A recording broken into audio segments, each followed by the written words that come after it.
There's a ton of noise out there. So how do you get decision makers to pay attention to your brand? Start a podcast and invite your ideal clients to be guests on your show. Learn more at sweetfishmedia.com. You're listening to B2B Growth, a daily podcast for B2B leaders. We've interviewed names you've probably heard before, like Gary Vaynerchuk and Simon Sinek, but you've probably never heard from the majority of our guests. That's because the bulk of our interviews aren't with professional speakers and authors. Most of our guests are in the trenches leading sales and marketing teams. They're implementing strategy. They're experimenting with tactics. They're building the fastest growing B2B companies in the world. My name is James Carberry. I'm the founder of Sweetfish Media, a podcast agency for B2B brands, and I'm also one of the co-hosts of this show. When we're not interviewing sales and marketing leaders, you'll hear stories from behind the scenes of our own business. We'll share the ups and downs of our journey as we attempt to take over the world. Just kidding. Well, maybe. Let's get into the show.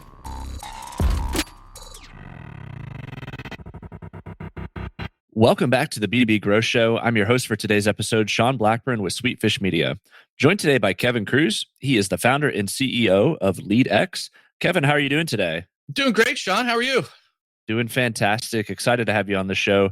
We're going to be unpacking a couple things here, but also your book is out. Great Leaders Have No Rules. Before we begin, though, if you could just, let our listeners know who you are. You've been on the show before, but maybe if they didn't catch your most recent episode, a little bit of background about you and also what you guys do over at LeadX. Yeah, thanks. Yeah, I can't remember exactly how long ago was on the show, but I mean, the short version, I'm out of Philadelphia, go Sixers. And, I'm a serial entrepreneur. For 30 years, I've started and grown and sold some companies, crashed and burned a couple in the early years too. And so LeadX was the newest one, started about 2.5 years ago, focused on software to create great leaders, train great leaders. And in addition to, always running some kind of a software company, I probably at age 30 on decided, I wanted to get into the writing and publishing game. I enjoy writing, but I also found that content marketing was the best way to attract clients. And so I've kind of doubled down on that. Every year I do a new book. And of course, when we're talking about, podcasts. And so podcaster, author, and by day, running a software company. I love it. And yeah, maybe explain, I think it's fascinating what you guys are doing at the software company that you run. And, tell us who Coach Amanda is. Yeah. So, I had sold a company about 10 years ago and I'd taken a bunch of years off. But then I saw the dramatic change with artificial intelligence and chatbot technology, and also the dire state of soft skills training and leadership development out there, which has been my background in a while. And so, I decided to kind of come out of retirement and do this startup. And we're using the IBM Watson AI platform basically we built a robot executive coach. So a first-time manager or anybody who wants to get better as a leader, as a team leader, the best way you can do it is to hire a great human executive coach who's going to help you to set goals and give you resources and action plans and give you advice and all that stuff, hold you accountable to it. But those coaches are expensive. They're $250, $500 an hour. You talk to them 2 to 4, times a month. So they're great if you can afford them, but not everybody can afford them. Like the people who need the most, the younger first-time managers, never get them. So we've used IBM Watson to create like this robot coach. It's just, an app that you can download. And we call her Coach Amanda, but it's Watson in the background. Coach Amanda will diagnose your personality. She will answer your questions about management, like how do I tell somebody they smell? How do I deal with an employee who's always late? She'll train you like in delegation and one-on-one meetings. And because she knows your personality, like she'll give you tips about working with others based on your personality. And you can, set a goal, hey, in 12 weeks, I want to get better at accountability or strategic thinking. And she'll give you an action plan and then check in with you each week to make sure you're following up. And the whole platform includes like a whole, over 1,000 pieces of content from webinars to podcast episodes to book summaries and mini courses, all in the palm of your hand. So if you can imagine like this entire leadership library with the robot executive coach. That's what it is. I mean, and it's weird because no one's ever quite done this before. And so, you asked the right question. I get asked it about a dozen times a day, is like, what the heck is Coach Amanda? Right. So that's kind of it in a nutshell. I think it's a fascinating example of AI. And I know it's something that you talk about in the book and in general at LeadX. It's content-based marketing, but in a completely different package. It's incredible that you guys thought of that. What is it that you are interested in overall when it comes to leadership development? Why is this a passion point for you? Yeah, that's a great question, because I do think leadership is a superpower. And again, I've, depending on how you count them, LeadX is my 6th or 7th startup. And when the early ones that crashed and burned, there were 2 big reasons. One, I had no idea how to really control my time or to work on the right things. It was about productivity. I think that's what we spoke about on the last show. But the other thing is at first I didn't value leadership, and then later I realized, oh wow, it's really a lot about leadership. Once you have employees, it's about leadership. And I was told the wrong stuff, like old school wisdom that really just doesn't work anymore. And when I say leadership is a superpower, it's because if you boil leadership down like to a word, and I've asked the greats, John Maxwell, Ken Blanchard, they all come back to the same word. Leadership is influence. And it starts with self-leadership. So, imagine if you could master leadership, you could master influence. You could influence yourself to, for me, put down the nachos and get on the treadmill. You can influence your family in terms of the way you interact with your kids or your spouse.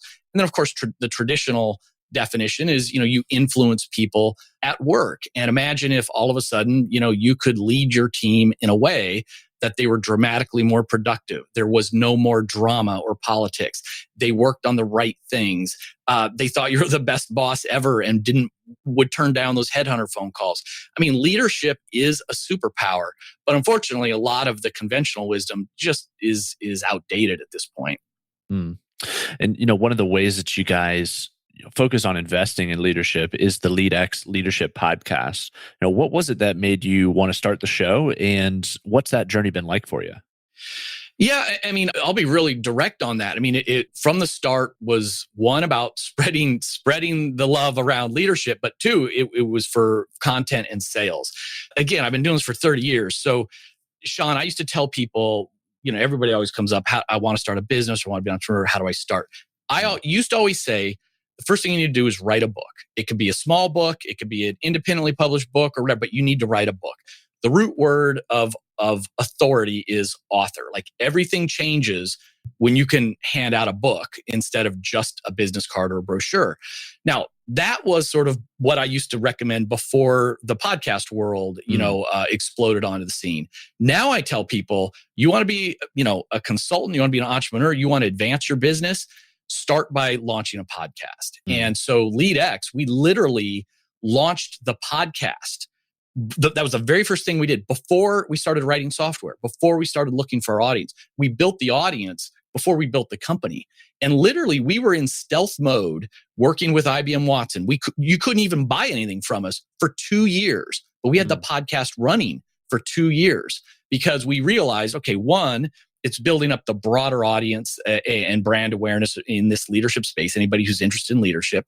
But 2, as we were interviewing other experts in leadership, other authors, other consultants, we were building up our influencer network so that when we wanted to, say, hey, we got this cool Coach Amanda or Kevin's got this book coming out, we had an entire influencer network of hundreds of people, guests on the show, who we could activate to spread the word.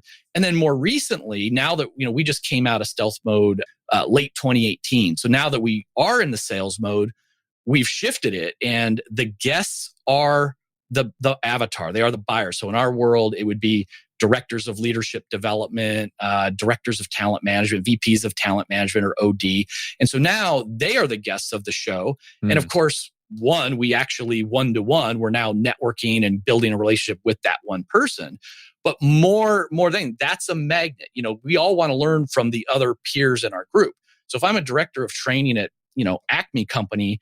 And now I can hear how one of my peers over at a Fortune 500 company is doing it.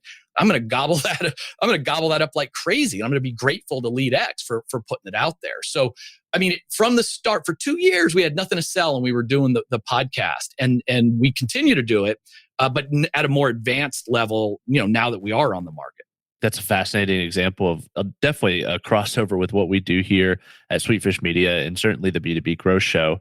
And, what was that process like building an audience for those 2 years? What did you focus on during those 2 years to scale that audience and grow it? And how did you have that patience to know that this day would come where you guys are out of stealth mode? You have multiple things to put in front of this audience that you've nurtured for 2 years here. Or what was it that helped you keep that vision during the 2-year span?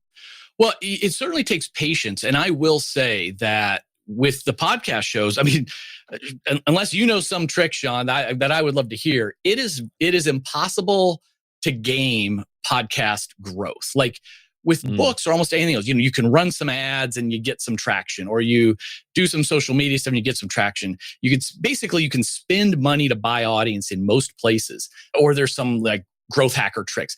Podcast audience, it really doesn't work. I mean, the people will find you organically, or they're podcast listeners who will discover you from other podcast shows and mentions. It's very difficult. So the best way is to put out a great show. And I think frequency matters, although it matters less than it used to. So when we launched, we were doing a daily. 5 days a week show.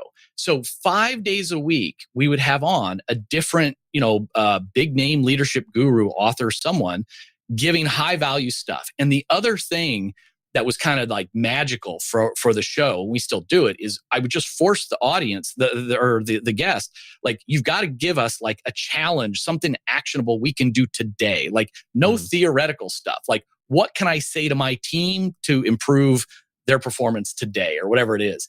And I think because it was daily, because I was able to attract some good guests, just probably because I've been in the business for a while, we grew that audience. And I mean, after a year, we were getting about 100,000 downloads a month. And we'd crossed over into our second year, and we did finally scale down to, we do a weekly interview show. And then there's a Friday show, which is sort of my solo show, sort of a behind the scenes little show. So I mean, great guests, sticking with it, and spreading the word, I think it's kind of the old school way. I love it. And, you mentioned also kind of shifting from that daily show to, and we talked even before we started recording about a couple of things that you guys have in the works. How are you seeing that as you guys come into maturity as a business and you're ready to, be in sales mode, like you mentioned? How do you think that maybe changes that content strategy with the podcasts, and what sort of vision are you bringing forward with that now in this new era? Yeah. So I am the master of leveraging or repurposing content. And so it now starts with, it used to start with the book. Now it starts with the podcast. But because we now have so much content and we're trying to get more aggressive because we're on the market, we're doing spinoffs. So for example, we took all the tips from our year one guests and we published a book, Win at Work. It's called Win at Work. And so we didn't have to write the book. We just basically took the transcripts and hired an editor to do it. And it's win-win. Now we've got 101 guests that we've now given additional exposure and put their URL and all that stuff in the book. It's great killer content. And now non-podcasts, because not everybody's into podcasts, right? So now people who are into books, they can go on to Amazon.com, search on leadership, how do I win at work, etc. They find the book, they download it. It's cheap on purpose because we want the lead, we don't want the royalty. And boom, we've got from the podcast, we've got a whole new publishing channel. And that's the first of many books that will come from our podcast. And the newest book, Great Leaders Have No Rules, it's original content. Like, it's not just the transcripts or the tips, but in every chapter, I'm quoting guests and giving examples from the first 2 years of the show. So I probably have, 50 different podcast guests and their quotes in the book. So again, the podcast helped to provide content for the book. It certainly enriched the quality of the book. And then once again, I've got an influencer network and potential customers. They're like, wow, Kevin's a New York Times bestselling author. He's got a new book. He actually put me in his book. That's really cool. So once again, it was like one interview from 2 years ago is still living on through the books. And then the other thing that we're really excited about this is it's still the same show, LeadX Leadership Show, but as we get pieces of content that theme together, like management fundamentals, et cetera, we're taking all of those episodes and cleaning them up and then releasing them as their own casts of one season. So we just did, it's called Manager Tips, Tools, and Rules. So leadership's kind of broad. It can be any kind of leader. We get all kinds of authors and people on the show. But what about the first-time manager that wants training? Okay, how do I delegate? Give me the 4 steps to delegation. Well, we had all that. So we just grabbed all that practical first-time manager content and just launched Manager Tips, Tools, and Rules. And it's limited. It's not gonna be an ongoing thing. But now, all of a sudden, for search engine optimization purposes, you've got a show title for people who I like podcasts. I am a manager. I'm not searching on leadership. I'm searching on manager tips, management tips. So for discoverability reasons, it's great to now, we've got a separate web page, we've got a separate cast, we're doing separate promotion, and it's high value. It's very niched content, but it all started from that bigger show. So, you can hear the excitement in my voice. People would be crazy if they're not already doing a podcast as the core of their content marketing strategy, because the spinoffs, you go from there. You've got books, you've got other casts, you could do white papers, you could do articles and blog posts, tips. There's a million ways you can run with it. And you can even create a robot, right? Yeah, the robot came later, that's for sure. That's amazing. And I think that's an incredible way to, I think, describe it would be that you guys really are a production company. And, we have a lot of people who are in the audience who, work for B2B brands who are either on the marketing or even on the sales side. What do you think the upside is for a leader who's sitting in a role like that to potentially be pursuing content-based marketing like this with a podcast and, like you said, being able to spin into multiple different mediums? Well, in my mind, I can't imagine there's any B2B company out there that isn't using podcasting already. But so, if they're not, Yeah. they got to do it. And it's the easiest, way to get going. You don't need a whole lot of expensive gear or whatever. Work with Sweetfish or someone else. It's what you need is you need the employee from the company to be the host. You need to reach out to people in your target audience and invite them to a conversation, and keep it short and highlights and tips or whatever it is. It doesn't have to be a crazy long thing, because you won't get guests if it's oh, I want to talk to you for 3 hours about your philosophy. Well, they don't know. They don't want to do that. You say, hey, let's hop on a phone and I'm going to interview you about, some best practices, some lessons learned. You need 3 questions, what's some lessons learned in the last year? What are you working on up ahead? What's your advice to someone who's just now getting into your kind of a role? It's not hard, and you've got golden content. And then from there, you take the transcripts and you can do whatever you want to with it, whether it's, articles, blog posts, or whatever. But it's not hard. It's not hard. I love that. All right, today's growth story is about search engine marketing. Clear Company is an HR tech company that was doing a lot of things right. Their messaging was clear, their product produced incredible results, but they were struggling to drive qualified traffic to their website. Then they found Directive Consulting, a B2B search marketing agency.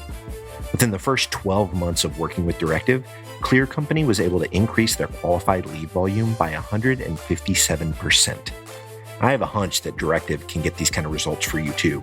So head over to directiveconsulting.com and request a totally free custom proposal. That's directiveconsulting.com. All right, let's get back to this interview. The new book, The Great Leaders Have No Rules, that title overall struck me immediately. What was the premise behind that title? And what's the through line that you're hoping people get from the book? Yeah, well, so here's where this book has been in my mind for 20 years. So I was 30 years old. I'd sold one of my companies to a bigger company. And part of the deal is I was going in as a partner, vice president, reporting to the CEO. And, he gave me the big speech about, I'm not your boss. We're just equals. We're partners. We're going to grow this thing together. We all have one vote around here. 30 days later, I open up my envelope with my first expense reimbursement check, right? And I open it up and I happen to notice it was like short by about $4. Not a lot of money, but I thought like, oh, maybe I filled out their little expense form wrong or something. So I emailed the CFO. I'm like, hey, Don, it's short by like $4. Did I do something wrong? He emails me back. No, we deducted the Post-it notes you bought. We don't reimburse for Post-it notes. Emailed him back. Why? He emailed me back. It's a wasteful expense. So now I bumped into my first rule as the new, partner VP report to the CEO employee. A rule that they didn't tell me about, a rule that was black and white. We don't reimburse for Post-it notes because it's a wasteful expense. Now, how much did I feel like a partner in that firm? How much did I feel like I was vice president level? How much did I feel that my vote was equal to everyone else's? In that one silly little rule, we're talking $4, not much, totally disengaged me. Every time an employee bumps into a rule, you've taken away a chance for them to make a decision, for them to make a choice. And when you've done that, it suddenly becomes, they say, well, it's your company. It's not my company. You disengage them. Rules block out conversation. Rules ruin relationships. And look, if it's a law or it's a safety issue or you just hire a bunch of losers, yeah, maybe you needed some rules. Otherwise, rules get in the way. And the funny thing is, Sean, about that story is I went and talked to the CEO about it, saying, this is so ridiculous. And he immediately got rid of the rule. He said, Kevin, I didn't know it was bugging people. Like, okay, rule's done. Everybody can get Post-it notes if they want to. He says, I don't care about Post-it notes. It was a symbol. He said, one of our values is growth and profit. And that was like an official written value. It wasn't the mission of the company, but he said, listen, It's like the air you breathe. It's not the purpose of life, but you need to breathe to live. And he said, I would walk around and see all these Post-it notes. People would be doodling on them. People would be writing phone messages down on them. He says, they were wasting it. And he said, here's what I use. And he shows me, it's like all the scrap paper from his printer. He ripped it, twice. So he had four squares out of each sheet of paper. He had a stack of this kind of ragged paper. And he said, that's what I put, what I write my notes on. And he said, it's a symbol of frugality. We don't buy Post-it notes because we value profit. It was a symbol of frugality. Now, even though I could buy Post-it notes, he got rid of the rule. I never did, again, buy Post-it notes because we had that conversation. I felt connected to my boss. I realized this is coming from our corporate values. I wanted to be a team player. I wanted to support our values. I got it that it was a symbol. I understood the culture. I looked around. No one else was using Post-it notes at the highest levels. I'm a team player. I never bought Post-it notes. But instead of having a conversation about the value and what normal and good looks like in the organization, there was none of that. There was this rule I had bumped into and gotten disengaged by. And so if you think about, whether it's at LeadX and all my previous companies, we've never had a dress code. We've never had hours that you need to be at your desk. We've never had a vacation policy. My employee handbook is about a page and a half long. People think by law it's supposed to be one of these 100-page. That's not true. There's no law that says you have to have all that stuff in there. And so, Netflix is a great example of a no rules culture. Now, you need to hire great people. I will say that. But if you hire great people, the number of quote unquote rules, these edicts that come down that are black and white, they should be very, very few. And will people screw up? Yeah, you're going to have 1 to 5% of knuckleheads, hiring mistakes or whatever, who do something wrong. Well, that's called a coachable moment. That's called a teachable moment. You give them effective feedback. And imagine if even the stupid Post-it note thing, what they should have done is reimbursed me for the Post-it notes and then said in my next normal meeting with my boss, he said, hey, by the way, we noticed you bought Post-it notes. That's cool. But let me tell you a story about one of our values, and then it would have coached me into the right place. And I would have been as engaged instead of disengaged. And I push this, I know, this is a business show, but Sean, I say, look, parents shouldn't have rules with their kids. You shouldn't have curfews with your kids. And I know that sounds crazy because almost everybody had a curfew growing up. Most of us who have kids give curfews. But I saw how destructive this rule from my father was for my sisters who were rebelling against it, as teens. And with my own teenage kids, now I'm blessed, they're really good kids. But it's never been a rule. Doesn't mean I just say, come home anytime you want. It's a conversation that keeps getting reinforced. They'll say, Dad, we got this big party, high school party tonight. It's Saturday night. and I'll say, okay, what time do you want to come home? And before you answer, remember, I love you so much that I'm going to worry about you when you're gone. I'm not going to be able to fall asleep until I know you guys are home safely. And not only will I not be able to go fall asleep, I got to get up early because your brother has his basketball playoff game. So given all that, what time do you think you guys are going to come home? And then they'll say, 11? I'm like, all right, fine. And then whether it's 10:50 or 11:10, it's not a rule. It's like an agreement that we all understand. And it's coming from a place of caring, what we're all trying to accomplish. If I had just said, look, you guys have to be home at 11 sharp and you're grounded if it's 11:02, well, all of a sudden it's like, okay, this is dad's house, not ours. This is dad's family, not ours. And we're disengaged by bumping into this stupid rule that doesn't make any sense. It's a whole different conversation. I think it's a fantastic overall concept, and I can't wait to read the book on it. And, the book is out. And Kevin, tell us where, the audience could pick that up at. Yeah, it's bookstores everywhere, including all those in the airports and stuff, and Amazon.com, BarnesandNoble.com. And if you want to check out some downloads and free bonuses, just go to the website norulesleadership.com. Awesome. Well, Kevin, if anybody has any questions and they want to follow up with you, obviously grab the book, guys. But if they want to connect with you, what's the best way for someone to find you? Yeah, I'm on all the social media platforms, or just send me an email. I respond to everybody. Kevin@leadx.org, LEADX.org. Perfect. Well, Kevin, thanks again for coming on the show, and congrats on the new book. We really appreciate you. Thanks, Sean. We totally get it. We publish a ton of content on this podcast, and it can be a lot to keep up with. That's why we've started the B2B Growth Big Three, a no-fluff email that boils down our 3 biggest takeaways from an entire week of episodes.